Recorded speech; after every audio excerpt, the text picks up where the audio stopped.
ఇంతకీ నాగోబా జాతర స్థల చరిత్ర ఏం చెబుతోందో చూస్తే క్రీస్తు శకం 740లో ఆదిలాబాద్ జిల్లా కేస్లాపూర్లో పడియేరు శేషసాయి అనే నాగభక్తుడుండేవాడట.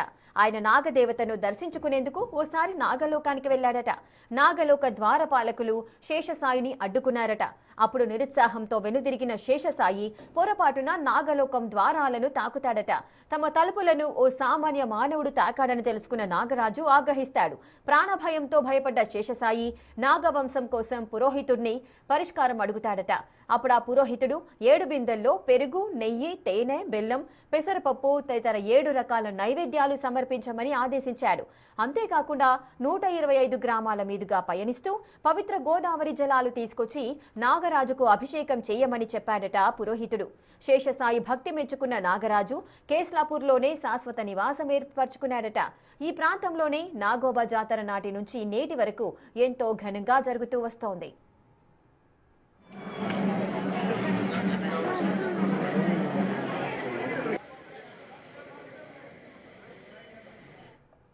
ఈ జాతరకు గుగ్గిళ్ల వంశీయులు మాత్రమే కుండలు తయారు చేస్తారు. గుగ్గిళ్ల వంశీయులకు మిశ్రం వంశీయుల మధ్య తదితరాలుగా సంబంధాలు కొనసాగుతున్నాయి. పుష్యమాసంలో చందమామ కనిపించిన తర్వాత మిశ్రం వంశీయులు గుగ్గిళ్ల వంశస్థుల వద్దకు వెళ్లి కుండలు తయారు చేయమని చెబుతారు. వంటల కోసం పెద్ద కుండలు, కాగులు, వాటిపై మూత పెట్టే రకరకాల పాత్రలు, నీటి కుండలు కలిపి సుమారు 130 మట్టి కుండలను తయారు చేయిస్తారు. వీటిలోనే గంగాజలం తీసుకొచ్చి వంట చేసి జాతరలో భక్తులకు భోజనం పెడతారు.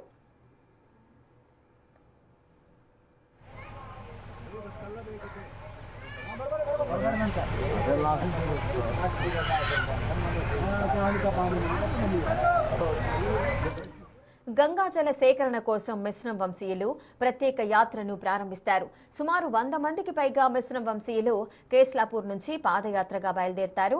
గంగాజల సేకరణ కోసం 300 కిలోమీటర్ల మేర కాళ్లకు ఎలాంటి చెప్పులు ధరించకుండా తెల్లటి వస్త్రాలు ధరించి ఒకే వరుస క్రమంలో యాత్ర చేస్తారు. ఆయా గ్రామాలు, అడవుల గుండా పయనిస్తారు. మంచిర్యాల జిల్లాలోని హంసల మడుగు దగ్గరకు చేరుకుంటారు. అక్కడ నైవేద్యం వండి గోదావరికి సమర్పిస్తారు. ఇక తాము వెంట తెచ్చిన పాత్రలలో గంగాజల సేకరణ చేస్తారు. అక్కడి నుంచి గంగాజలాన్ని తీసుకుని జాతర ప్రారంభమయ్యే సమయానికి తిరిగి కేస్లాపూర్ చేరుకుంటారు. ఆలయ ప్రాంగణంలో ఉన్న చెట్టుకు గంగాజలంతో ఉన్న కలశాన్ని కడతారు. సమ్మక్క సారక్క జాతరకి ఎట్లయితే నిధుల్ని కేటాయించామో అదే రకంగా ఈ జాతరకు కూడా 22 కోట్లు కేటాయిస్తామని చెప్పడం అనేది జరిగింది. భవిష్యత్తులో ఈ యొక్క జాతరని అన్ని రకాలుగా ప్రజాప్రభుత్వంలో చేస్తామని మరి భక్తులందరూ కూడా మరి పెద్ద ఎత్తున వస్తున్నారు. అదేవిధంగా 22 నాడు దర్బార్ ఉంది. ఈ దర్బార్కి ఉప ముఖ్యమంత్రి బట్టి విక్రమార్క గారు, గిరిజన శాఖ మంత్రులు లక్ష్మణ్ గారు, దేవాదాయ శాఖ మంత్రులు కొండ సురేఖ గారు, అదేవిధంగా పిఆర్ శాఖ మంత్రులు మరి ధనసరి సీతక్క గారు, జూపల్లి కృష్ణారావు గారు, అదేవిధంగా వివేక్ వెంకటస్వామి గారు, వీళ్ళందరూ కూడా వస్తామని షెడ్యూల్ని ఫిక్స్ చేయడం అనేది జరిగింది. కాబట్టి 22 నాడు దర్బార్ ఉంటుంది.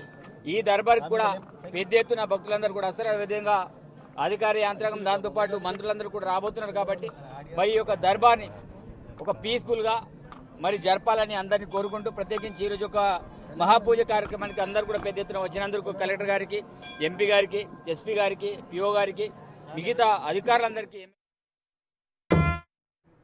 ఈ జాతరకు మిశ్రం వంశస్థులు ఎన్ని వేల మంది వచ్చినా వంటలు వండుకునేది మాత్రం 22 పొయ్యిల మీదే. వీటిని ఎక్కడ పడితే అక్కడ పెట్టేందుకు వీల్లేదు. కేవలం ఆలయ ప్రాంగణంలో మాత్రమే ఏర్పాటు చేస్తారు. ఇక్కడున్న ప్రహరీ గోడ లోపల గోడకు చుట్టూ దీపాలు వెలిగించేందుకు ప్రత్యేక అరలుంటాయి. ఆ దీపకాంతుల్లో 22 పొయ్యిల మీద మిశ్రం వంశీయులు వంతుల వారీగా వంటలు చేసుకుంటారు. మిశ్రం వంశస్థుల కొత్త కోడళ్లను నాగోబా సన్నిధిలో ఆ నాగేంద్రునికి పరిచయం చేసే కార్యక్రమం నిర్వహిస్తారు. దీన్నే బేటింగ్ అని కూడా పిలుస్తారు.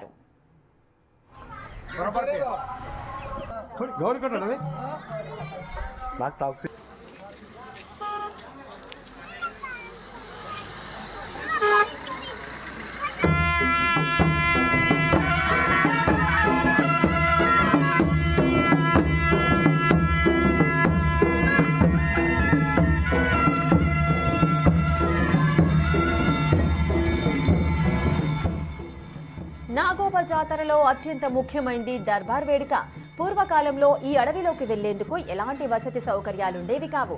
అప్పట్లో నాగరికులు అంటేనే ఆదివాసీలు భయపడేవారు. ప్రభుత్వ అధికారులు కూడా ఈ ప్రాంతానికి వెళ్లేవారు కాదు. అప్పుడే భూమి కోసం, భుక్తి కోసం, విముక్తి కోసం కొమరం భీం నిజాం నవాబులతో పోరాటం చేసి వీరమరణం పొందాడు. దీంతో ఉలిక్కిపడిన నిజాం పాలకులు గిరిజన ప్రాంత పరిశీలనకై ప్రముఖ శాస్త్రవేత్త ప్రొఫెసర్ హైమన్ డార్ఫ్ను అక్కడికి పంపారు. ఇక్కడ ప్రజలు జీవన శైలి గమనించిన ఆయన నాగోబా జాతరలో దర్బార్ నిర్వహించాలని భావించారట. అలా తొలిగా 1942లో దర్బార్ నిర్వహణ మొదలైంది. ఆ ఆచారం నేటికి కొనసాగుతోంది. నెల నుంచి మళ్ళీ కేస్లాపూర్ నుంచి మళ్ళీ అక్కడ గోదావరికి వెళ్ళి గంగాజలం తీసుకొని మళ్ళీ అభిషేకం చేసి మళ్ళీ మన మరి చెట్టు దగ్గర ఏవైతే కార్యక్రమాలు ఉన్నాయో అవి అన్నీ చేసుకొని చాలా ప్రశాంతంగా వాతావరణంలో చాలా పవిత్రమైన ఈ జాతర మన జిల్లాలో జరుగుతూ ఉంది. సో గతంలో మనం మొన్న కూడా 2-3 టైమ్స్ దీనికి సంబంధించిన ప్రిపరేటరీ మీటింగ్ కూడా చేసుకొని ఈ అన్ని ఏర్పాట్లు కూడా చేసుకొని మళ్ళీ భక్తులు కూడా చుట్టుపక్కల రాష్ట్రాల నుంచి మొత్తం భారతదేశం నుంచి కూడా ఇక్కడ ఆదివాసీలు కానీ మిగతా కూడా అందరూ వచ్చి ప్రశాంతంగా ఇక్కడ దర్శనం చేసుకొని మళ్ళీ నాగోబా దేవత ఆశీస్సులు కూడా ఆదిలాబాద్ జిల్లాలో మొత్తం భారతదేశంలో కూడా ఉండాలి అందరికి కూడా తెలియజేస్తూ మళ్ళీ 22వ తారీఖు నాడు దర్బార్ కూడా ఉంది. దర్బార్ సంబంధించిన కూడా అన్ని ఏర్పాట్లు పకడ్బందీగా చేసి దర్బార్ కూడా ప్రశాంతంగా నిర్వహించడానికి కూడా కృషి చేస్తున్నాము అందరికీ తెలియజేస్తూ ముఖ్యంగా మొన్ననే మన ఆనరబుల్ సీఎం సార్ కూడా మన జిల్లాకి వచ్చేటప్పుడు మళ్ళీ మిశ్ర వెంకట్రావు పటేల్ గారు వారందరూ కూడా ఇప్పుడు సీఎం సార్ కూడా ఆహ్వానించడం జరిగింది. మొన్ననే మళ్ళీ 22 కోట్లు కూడా ఆనరబుల్ ఎమ్మెల్యే గారు సీఎం సార్ కూడా అక్కడ వేదికలో మళ్ళీ అనౌన్స్ చేశారు.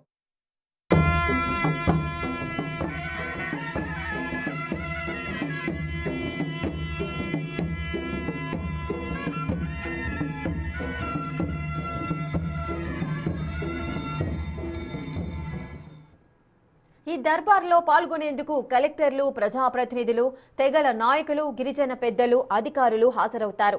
వారి సమస్యలు తెలుసుకుని అక్కడికక్కడే పరిష్కరిస్తారు. అందుకే నాగోబా దర్బార్కు ఎంతో ప్రాముఖ్యత ఏర్పడింది.